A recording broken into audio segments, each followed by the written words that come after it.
Am I the ass for resenting my dad for years after my mom cheated and convinced me he was the one who betrayed her? My mom cheated on my dad and left him for his best friend. She made him look like he was the one at fault, and I 23F developed a resentment towards him.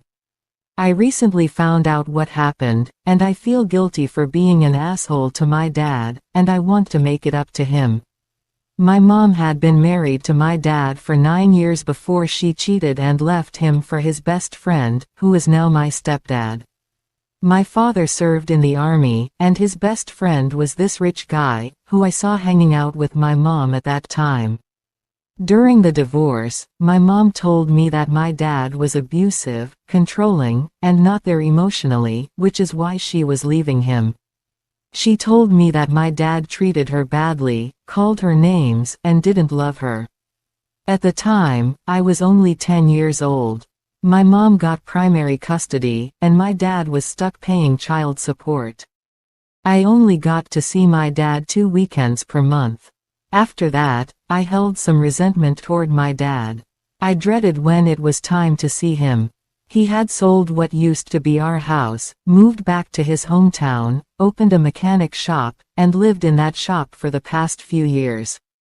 He was an alcoholic who always tried to sober up when I came to stay with him. He was miserable, lonely, and depressed. He always tried to clean up his house when I went to stay with him, even though it still smelled like alcohol, gunpowder, gasoline, and car oils. Sometimes, I found dirty laundry stuffed in the laundry room. When I turned 15, I started to see him less. I refused to go stay with him and made up excuses. I only visited him a few times a year. One day, I went to visit him without informing him, and I found him drinking while watching a football game. He was surprised to see me, and he quickly started getting rid of his beer cans, cleaning his kitchen, and asking if I was hungry so that he could order pizza. I just lashed out at him and told him that's why my mom left him, because he was so miserable and couldn't keep his shit together. He loves old classic muscle cars, and when I turned 18, he got me a 1970 Chevrolet Chevelle SS, which he had fixed himself. Later, my mom and I sold it and got a Honda Civic. Anyway, last week, I came to visit my mom. I was planning to stay for the weekend. On Saturday night, I overheard my mom and my stepdad talking about what happened 12 years ago, bragging about their affair and not once even regretting how it affected my dad. All they said was that they felt sorry for him. I couldn't help but cry. I wanted to confront her, but I couldn't bring myself to do it. I wanted to call her names, insult her, but I didn't have the strength. I was full of mixed emotions, but I felt guilty the most. All this time, I held a resentment toward my dad, thinking he was the bad guy, but he was only the victim of my mom's affair. He never recovered from the affair due to his depression and anxiety issues. And all the time, I thought he faked caring about me. He genuinely cared for me, and he always tried to stay strong and smile for me. I left the following day and found my dad at his mechanic shop and hugged him. I was crying, and he was puzzled, and I kept saying sorry repeatedly. When he managed to calm me down, I told him everything, and I apologized even more. When I asked why he didn't fight my mom for my custody, he told me that he knew his depression and anxiety issues, plus his PTSD, would make him an unfit parent. He never wanted to ruin the relationship between me and my mom because he knew I loved my mom, and his ex-best friend loved me and would take care of me more than he would. He said that it was not my fault, forgave me, and was happy I found out. I want to make it up to my dad, but I don't know how. Please help. Update. Sorry for the late update. It's a bit long, but a few of you insisted I update you. Thanks to all those who took their time to comment and offer support. As some of you said, there are 2 sides to every story, and I decided to listen to my dad's side. He admitted to being distant and not affectionate after his last deployment due to his PTSD, but the affair had been going on while he was deployed. I confronted my mom a few days later after my post, and she was defensive at first. She said that I was not grateful for what she did for me and that she simply protected me from my father. She called him a few names. I didn't want to argue, and I had already chosen my next words carefully. I told her that my father was a good man who was broken by the betrayal of the two people he trusted the most, and worst of all, she turned his own daughter against him.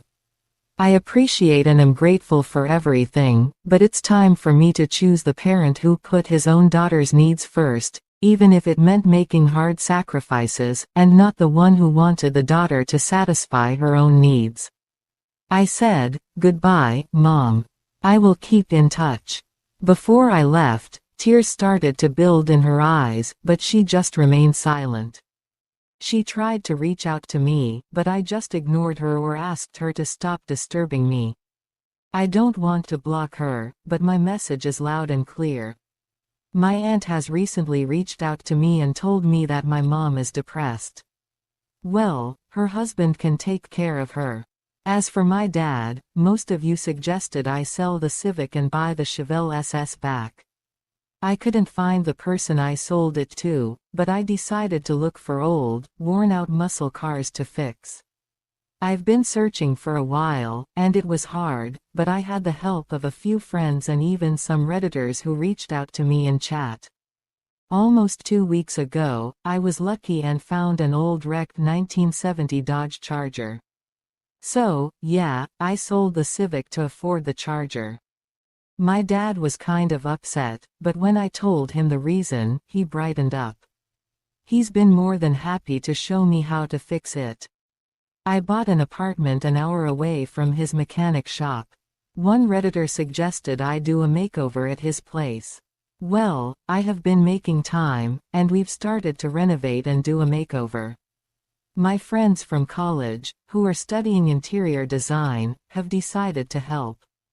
It took him a little convincing, as he felt embarrassed, but he finally joined in. Now, every day after college, I go to visit him, and on weekends, I spend time with him and talk about anything. He's interested in my life. He likes soccer and is a big fan of Arsenal, so I always keep him company during match days, picking the opponent's team to add fun, and I'm learning a little about football. Since I sold my car, he has allowed me to use his 1977 Pontiac Firebird, which he's had since I was 11. As long as I can remember, he's never let anyone drive it. Since I've been around more often, he has stopped his drinking habits, maybe a few, and I join him on game nights, but who can blame us? So, there is your update. If you made it this far, I guess it's a happy ending. Once again, thank you to everyone who has supported me, whether through messages or just by caring enough to check in. It means the world. Thank you. If you like the story, don't forget to leave a comment and support the channel by subscribing. See you in the next story.